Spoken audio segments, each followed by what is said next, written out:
Sergeant Daniel Neep's Tale. The unfolding tragedy of Little Bighorn. Sergeant Daniel Neep, a soldier of the 7th Cavalry Regiment, found himself at the center of one of the most infamous battles in American history, the Battle of Little Bighorn on June 25, 1876. As a member of Company C, Neep's journey wasn't just about survival. It was about witnessing events that would shape the narrative of the Wild West. Before we dive into this riveting story, don't forget to like, subscribe, and share for more historical tales. Prelude to Battle. Setting the stage, the expedition started on May 17, 1876. With the Yellowstone River as the destination, the troops set off, unsure of the peril awaiting them. The harsh terrains and grueling marches tested every soldier's endurance. By June 10th, the 7th Cavalry had reached Powder River, a critical waypoint. 6 of the regiment's 12 companies were ordered to scout ahead, marking the beginning of an ill-fated journey. With 10 days of rations loaded onto pack mules, Neep and his comrades ventured deeper into uncharted territory. 2 days into the march, the trail turned toward the Tongue River. It was along the banks of the Rosebud River that the troops stumbled upon an ominous discovery, an Indian trail that hinted at the presence of a large encampment. The path to Little Bighorn.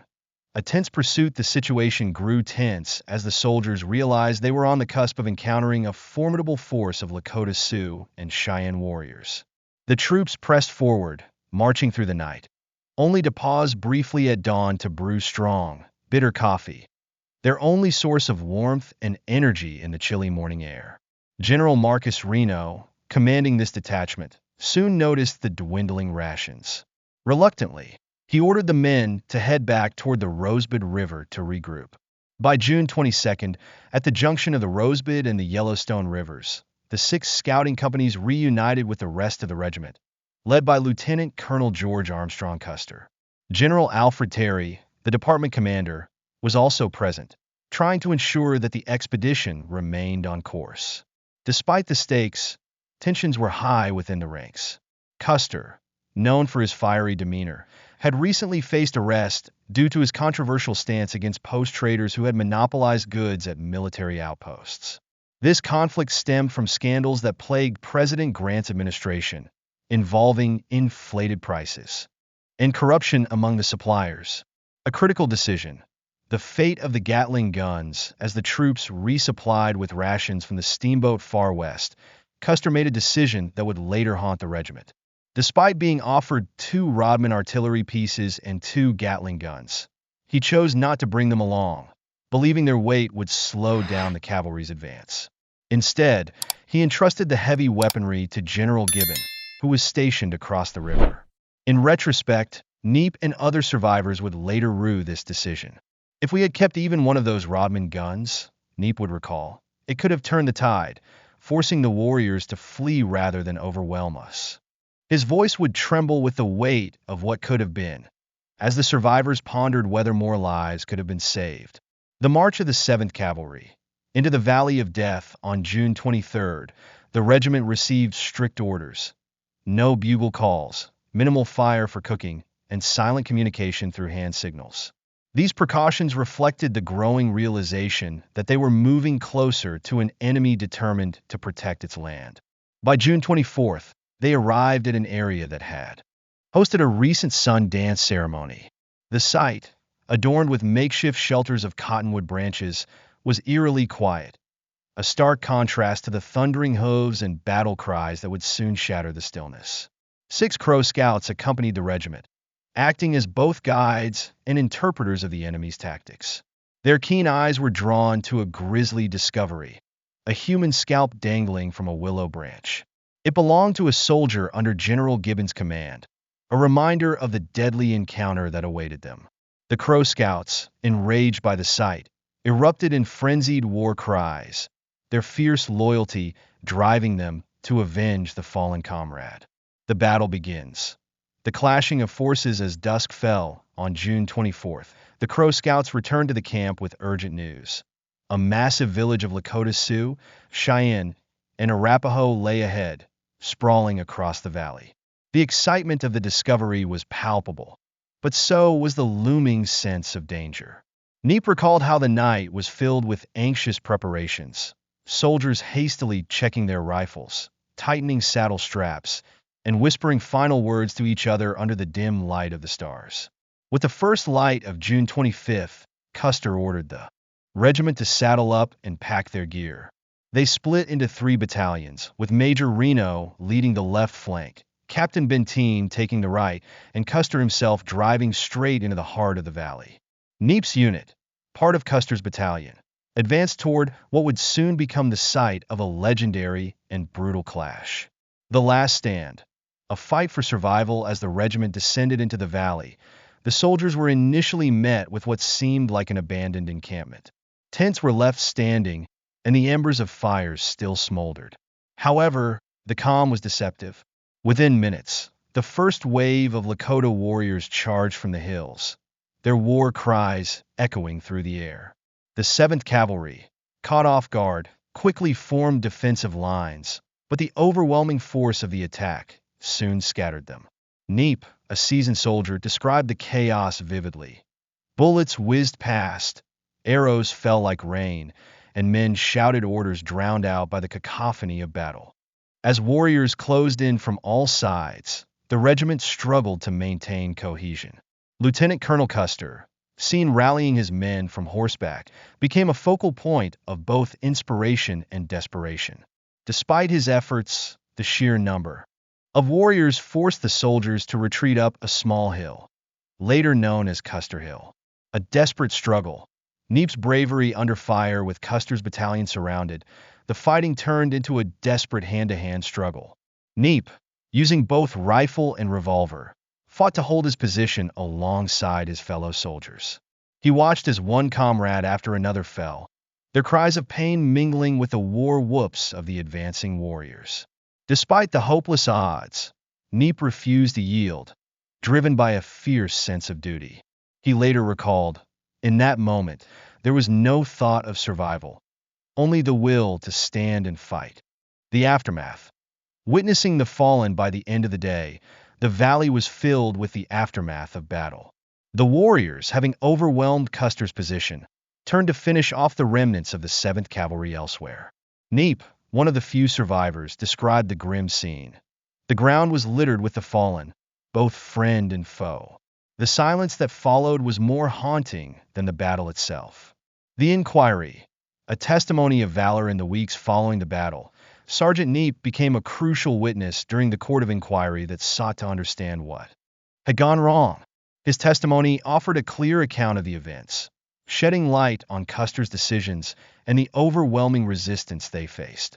Neep's recollections, later published in the Neep Story, became a vital historical document that offered insights into the soldiers' experiences during one of the most significant clashes in American military history. A Soldier's Legacy. Honoring Neep's courage after the Battle of Little Bighorn, Neep continued to serve in the Army, never forgetting the comrades he lost in the fateful encounter. His actions during the battle and his role as an eyewitness make him a significant figure in American military history. Through Neep's story, we gain a deeper understanding of the bravery and sacrifices made on that day in 1876. The tragic Last Stand. Sergeant Daniel Neep's account of Little Bighorn. Sergeant Daniel Neep was part of the 7th Cavalry Regiment, a key player in one of the most infamous clashes of the American West, the Battle of Little Bighorn on June 25, 1876. This account, narrated from Neep's perspective, sheds light on the chaotic events that unfolded during those fateful days. Before we dive into this gripping tale of courage and tragedy, make sure to like and subscribe to support our channel for more captivating historical stories. The calm before the storm. The road to Little Bighorn in the days leading up to the battle. The soldiers of the 7th Cavalry were filled with a mix of anticipation and uncertainty. On June 24th, the regiment reached the junction of the Rosebud and Little Bighorn rivers. General Custer, known for his daring yet often reckless decisions, led the regiment into a ravine that seemed like the perfect spot to remain hidden from the eyes of the Lakota and Cheyenne warriors, at least temporarily. The soldiers rode hard, maintaining a fast trot and gallop. It was during this rapid movement that Quartermaster Sergeant Hurst lost some hard bread from the pack train. When Custer learned of this, he immediately ordered Hearst to go back and retrieve the fallen rations. Hearst found two Lakota warriors helping themselves to the bread. Startled by the approaching soldiers, the warriors fled into the surrounding terrain. When Hearst returned to camp, he reported the incident to Custer. This discovery marked a turning point. The element of surprise had been lost.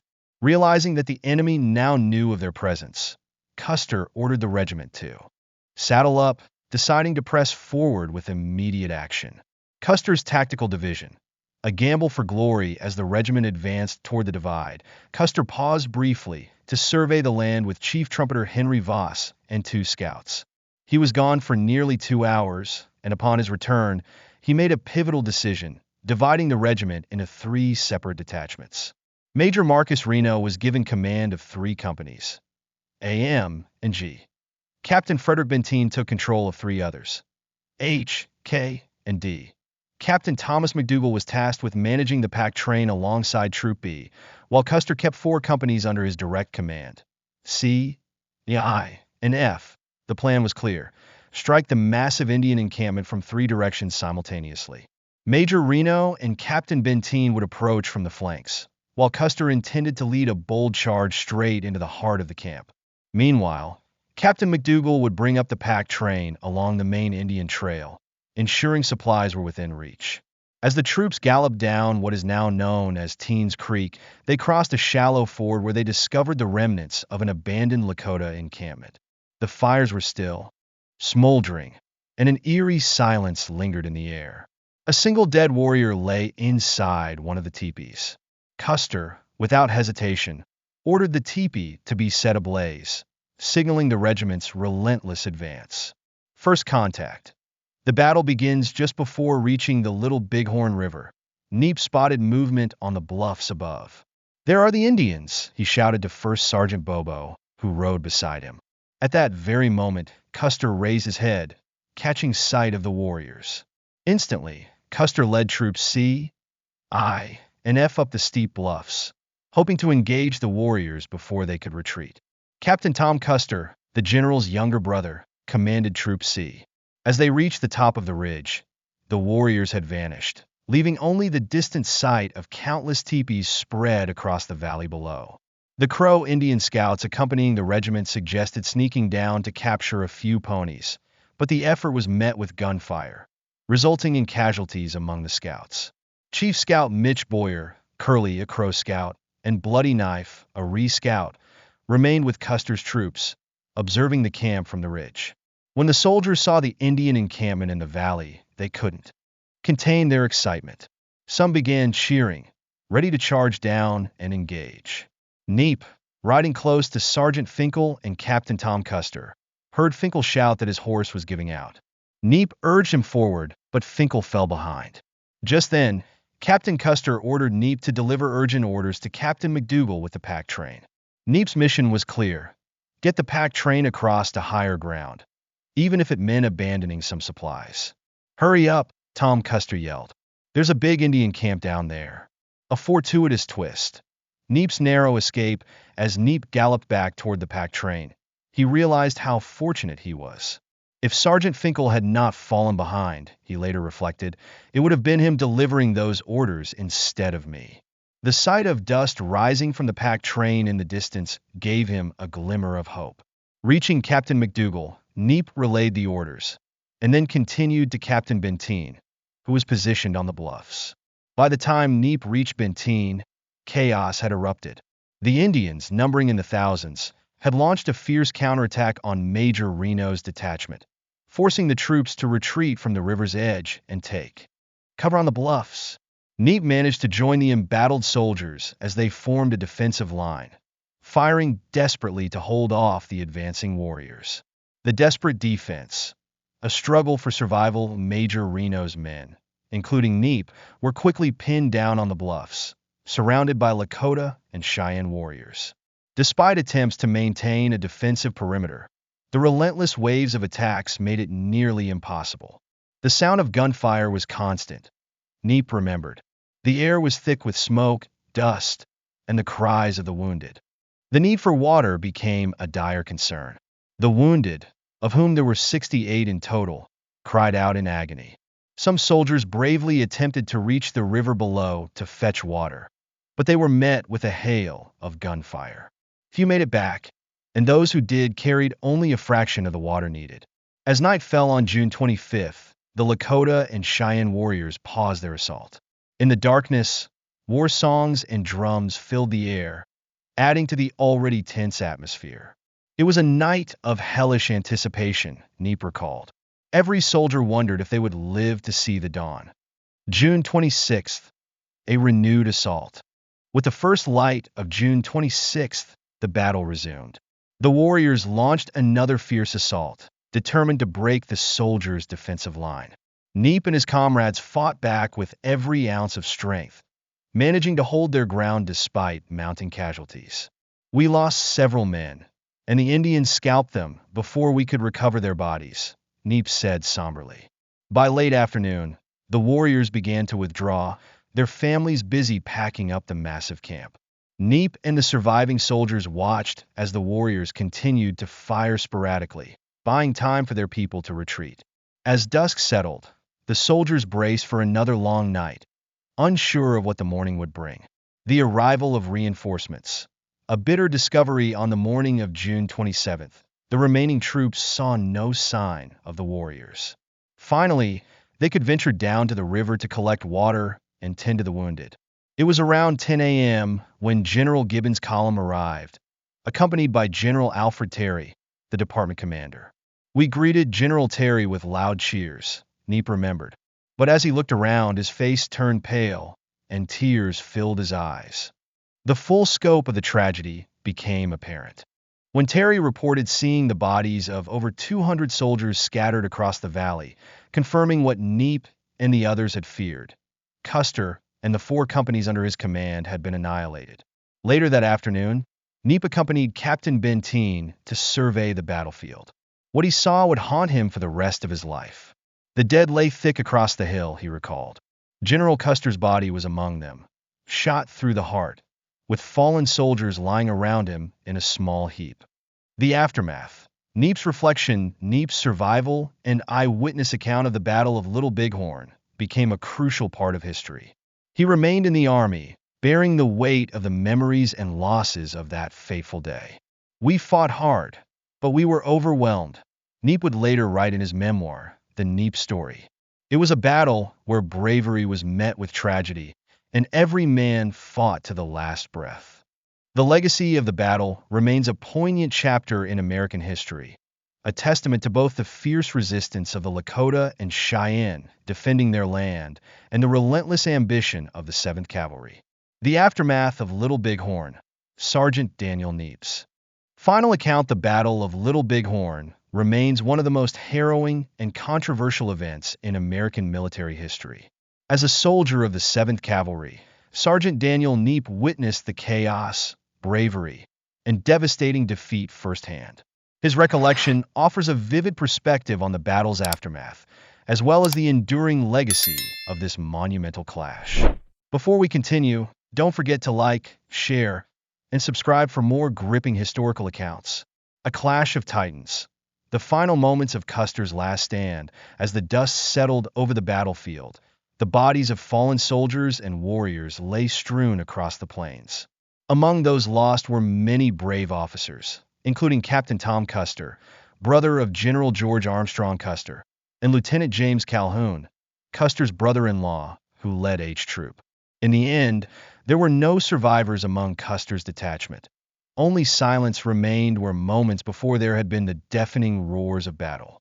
The combined forces of the Lakota, Cheyenne, and Arapaho numbered approximately 4,000 warriors. But when counting women, children, and elders, the total Native American presence swelled to between 12,000 and 15,000 people. The sheer scale of the encampment was overwhelming, dwarfing Custer's 7th Cavalry. It was a force far beyond what Custer had anticipated, one that would soon engulf his troops in a wave of attacks. The sole survivor. Comanche's return amid the carnage. Only one living being remained, Comanche, a bay gelding that belonged to Captain Miles Keogh. Comanche had miraculously survived, despite suffering 7 bullet wounds. When the scouts found him, He stood exhausted yet defiant, a silent witness to the massacre. His survival became symbolic of the regiment's sacrifice, representing the courage and tragedy of the battle. The wounded horse was brought back to camp and received medical attention alongside the wounded soldiers. Comanche's recovery was seen as nothing short of a miracle. Orders came from General Headquarters that the horse would be given a special status for the rest of his life. A box stall was constructed in his honor, and he was draped in a black mourning cloth during dress parades, leading the regiment in somber tribute. A soldier from the 7th Cavalry Band was assigned to look after him, ensuring the horse received the care and respect that befitted his place in history. The grisly discovery, a reminder of the fierce battle as Neep and his comrades surveyed the battlefield. They made a shocking discovery. 3 standing teepees remained, each sheltering the dead. Inside were about 75 warriors who had fallen during the battle. There was no way to determine how many more bodies the tribes had managed to carry away before moving their camp, but the sight was a stark reminder of the bloody struggle that had just taken place. Neep came across another chilling scene, a fallen warrior wrapped in blankets and buffalo robes. When he opened the covering, he found a string of scalps as long as his arm.